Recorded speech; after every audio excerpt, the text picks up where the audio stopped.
Radical propuesta migratoria que incluye redadas en zonas sensibles como escuelas e iglesias.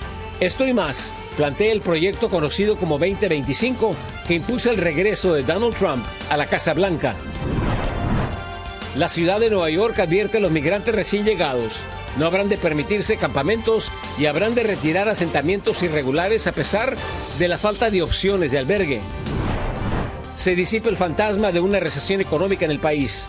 La inflación cae en su nivel más bajo en 3 años y prepara el camino para que disminuyan las tasas de interés.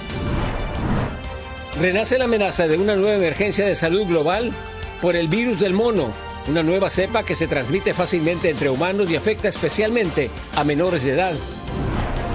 Cientos de miles de personas sin electricidad y enfrentando severas inundaciones. Es el saldo del paso del poderoso huracán Ernesto por Puerto Rico. Amenazas del narco obligan al cierre de empacadoras de limón en Michoacán, en la República Mexicana.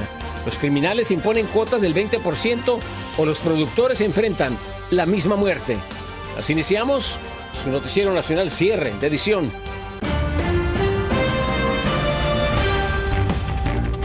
Muy buenas noches, bienvenidos a su noticiero nacional cierre de edición. Gracias por acompañarnos. Les informa José Armando Ronstadt. Iniciamos con lo siguiente. Una de las principales promesas del expresidente Donald Trump en caso de regresar a la Casa Blanca es la de deportar a millones de inmigrantes en situación irregular. El polémico proyecto republicano conocido como 2025 plantea como seria la estrategia para lograr el monumental objetivo. En Texas, Reina Luna nos explica si es factible este plan.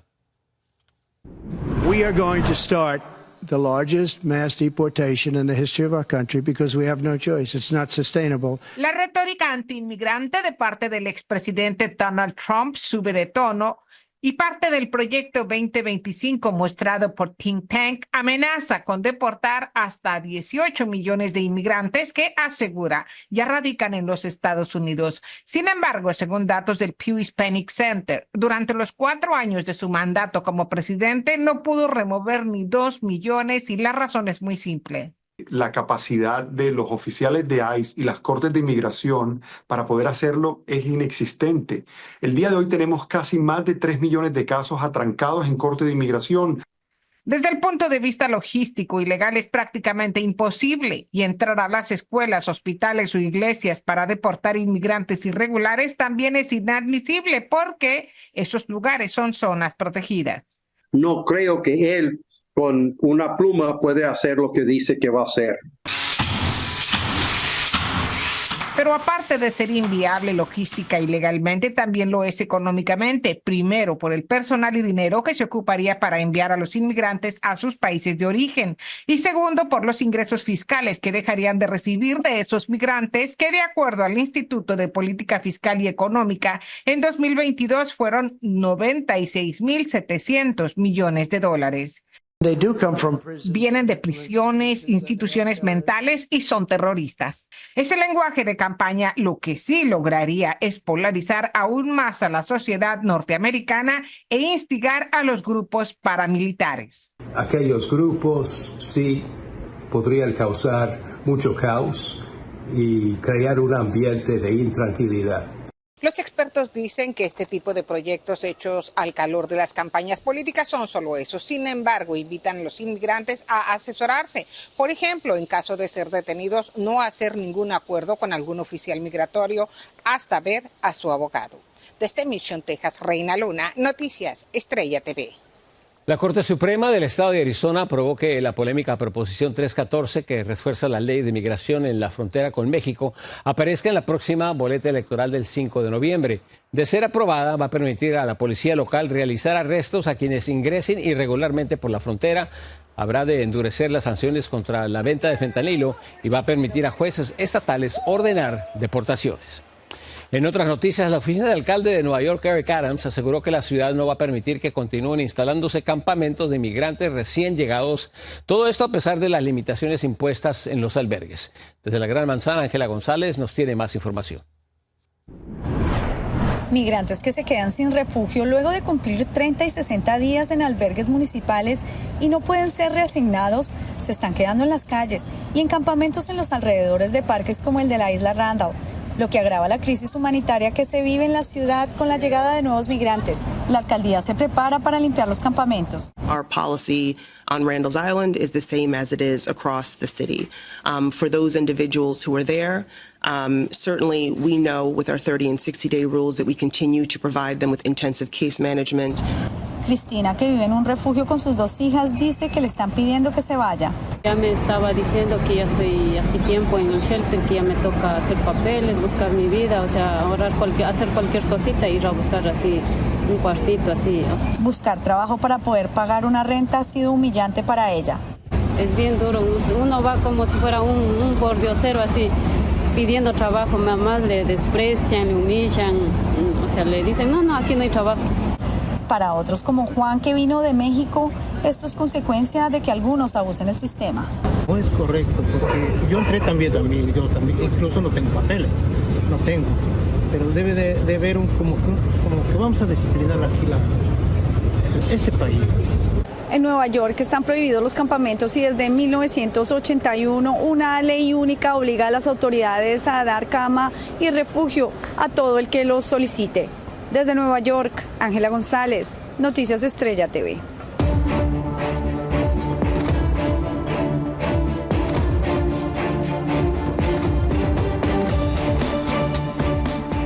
Este miércoles el expresidente Donald Trump acudió a Florida a emitir su voto anticipado en las primarias de ese estado. El candidato republicano aprovechó para responder a los señalamientos de que su campaña fue hackeada y le atribuyó la responsabilidad al gobierno iraní.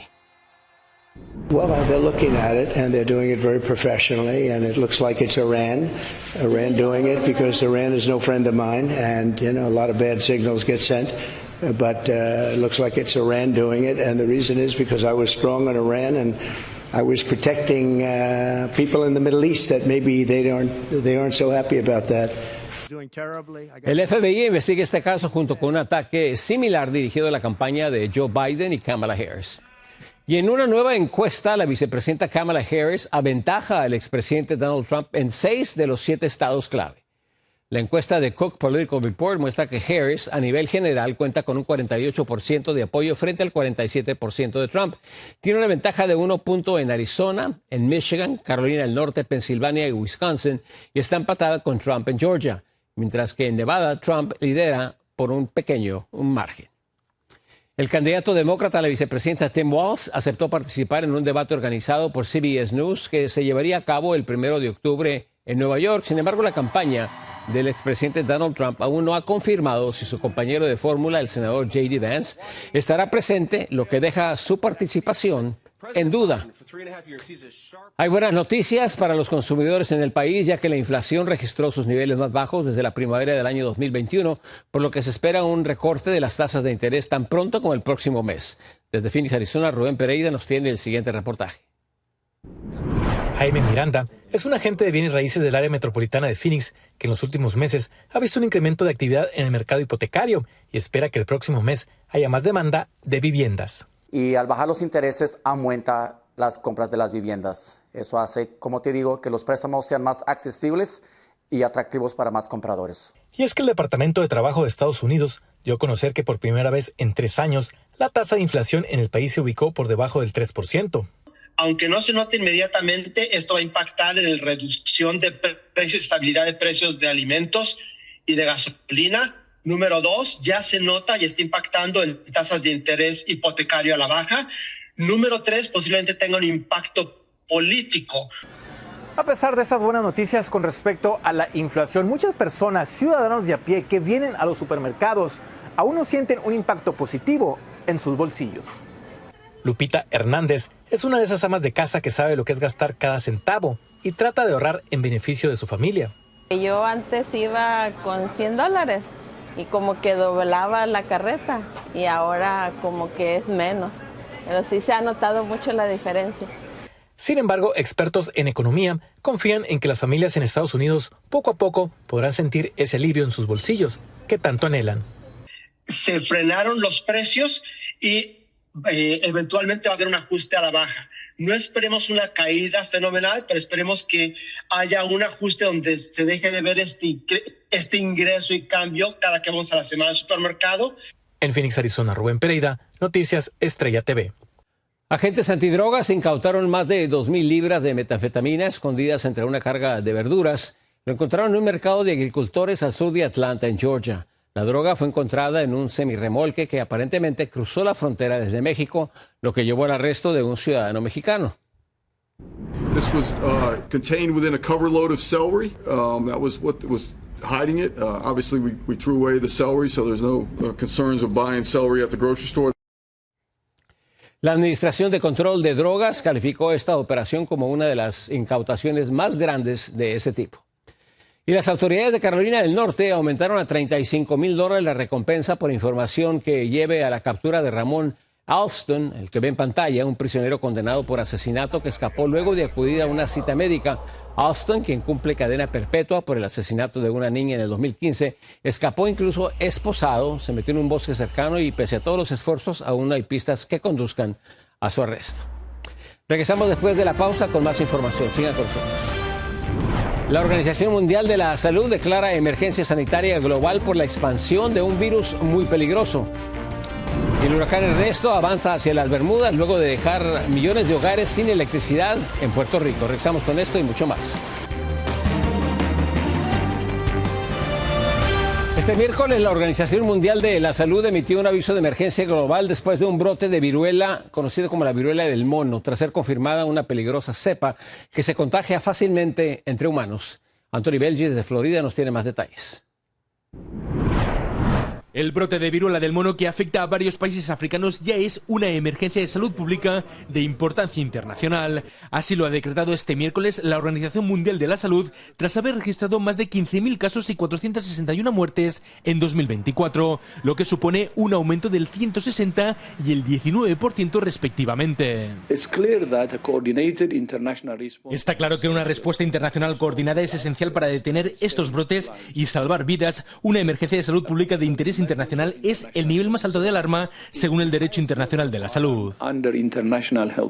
Aunque la mayoría de los casos se dan en la región africana, el virus podría propagarse en otros lugares. En Estados Unidos se ha mantenido la vigilancia desde 2022, cuando ya hubo otra alerta. Desde entonces se han confirmado más de 32.000 casos, aunque solo 58 muertes tras el contagio. Actualmente los números no son que es preocupante para lo que es una población o decir que en estos momentos tenemos una pandemia. Aunque avisan que esta nueva cepa podría ser más letal, los contagios se están dando en niños y adultos de una docena de países africanos. La vacuna es la forma más eficaz de prevenir el contagio, que se transmite de animales a personas por contacto directo a través de la sangre u otros fluidos. El contagio entre personas también es posible y se da por la saliva o por contacto íntimo, y es lo que más preocupa a las autoridades sanitarias. Antes no se transmitía fácilmente entre personas. Actualmente se está transmitiendo muy fácilmente entre personas. Los médicos aseguran que hay suministros suficientes de la vacuna Jynneos, la única autorizada en el país para atacar un virus que se había declarado extinto desde los años 70. Gracias a la vacuna de la viruela, que fue la primera vacuna que se desarrolló, pudimos eliminar la viruela. En los años 70 del siglo pasado desaparece la viruela como enfermedad epidémica o enfermedad, ¿verdad?, de importancia. Pero sí. No existe un tratamiento específico para la infección por el virus de la viruela del mono que puede acarrear dolores y fiebres altas. Hay algunos antivirales que podrían ser efectivos, pero aún se está investigando. Desde Miami, Florida, Anthony Belchi, Noticias Estrella TV. Pasamos a información de México. El exgobernador de Puebla, Mario Marín, salió de la cárcel después de 3 años y medio en prisión. Lo logra gracias a un amparo que le permite seguir su proceso en arresto domiciliario. Marín, también conocido como el Gober Precioso, es acusado de torturar a la periodista Lidia Cacho en el año 2005. Estará bajo vigilancia electrónica en su hogar en Puebla. La periodista incluso ha expresado su preocupación por el riesgo de que se fugue, mientras que el presidente López Obrador ha criticado fuertemente esta decisión judicial. Y expertos de las Naciones Unidas denuncian falta de transparencia en las elecciones presidenciales de Venezuela. Según el reporte, el órgano electoral no cumplió con las medidas básicas de transparencia e integridad para la realización de elecciones creíbles, ya que se detuvo abruptamente la transmisión electrónica de los votos y anunció el resultado electoral sin la publicación misma de las actas. En otra información, el huracán Ernesto azotó Puerto Rico con fuertes vientos y torrenciales aguaceros que dejaron a casi la mitad de la isla del Encanto sin servicio eléctrico. Nuestra compañera Laura Ortega nos tiene el reporte de lo ocurrido. Así amaneció Puerto Rico esta mañana luego de recibir los embates de la tormenta tropical Ernesto, ahora convertido en huracán categoría 1. Las calles desoladas con postes y árboles caídos bloqueando los caminos, las principales vías de circulación inundadas y los residentes caminaban con el agua hasta las rodillas. Pero ese no fue el único impacto que dejó Ernesto a su paso por la Isla del Encanto. En las últimas horas, más de 1 millón de personas se quedaron sin electricidad, lo que agudiza la crisis para una población que constantemente es golpeada por huracanes. Le he pedido que actúen con sentido de urgencia, porque ciertamente queremos que vaya bajando ese número de abonados que están sin servicio a la brevedad posible, incluyendo en las próximas horas. Pero obviamente es muy difícil en este momento dado estar diciendo para cuándo vamos a tener el 100% de los abonados con servicio, porque ahora mismo están en la calle viendo cuál fue el daño. En las Islas Vírgenes, más de 46,000 clientes también presentaron el corte de energía. A todo esto en la Isla del Encanto, las autoridades reportan que 6 torres telefónicas quedaron fuera de servicio, dificultando la comunicación. Por ahora la escena es similar en varias ciudades. Residentes que evalúan los daños que recibieron sus viviendas y trabajadores que incansablemente tratan de limpiar los caminos para volver a la normalidad. Por seguridad de los habitantes, las escuelas y oficinas gubernamentales, así como otras labores, han quedado paralizadas y el gobernador ya anunció que el presidente Joe Biden autorizó a FEMA que liberara los fondos necesarios para hacer frente a esta emergencia. El huracán ya se encuentra al noroeste de la isla, rumbo a Bermudas, con vientos sostenidos de 75 millas por hora. Según los pronósticos, es posible que aumente su intensidad en los próximos días hasta llegar a categoría 3. Y aunque por ahora no se prevé que toque tierra en la costa este de Estados Unidos, sí se espera que provoque fuertes oleajes en las playas. Para Noticias Estrella TV, Laura Ortega. El alto oleaje en Río de Janeiro, Brasil, deja un muerto y obliga al cierre de varias calles. Un hombre de 75 años fue arrastrado por una enorme ola, falleció a causa de sus heridas. La fuerte resaca también causó inundaciones en varias avenidas. La Armada de Brasil emitió una alerta por olas de hasta 13 pies de altura que estará vigente hasta la mañana del jueves. Al regresar de una breve pausa, regresamos con más noticias. Los invitamos a que se queden con nosotros. Los limoneros de Michoacán detienen su producción por el aumento de amenazas y extorsiones por parte del crimen organizado. Los detalles al regresar.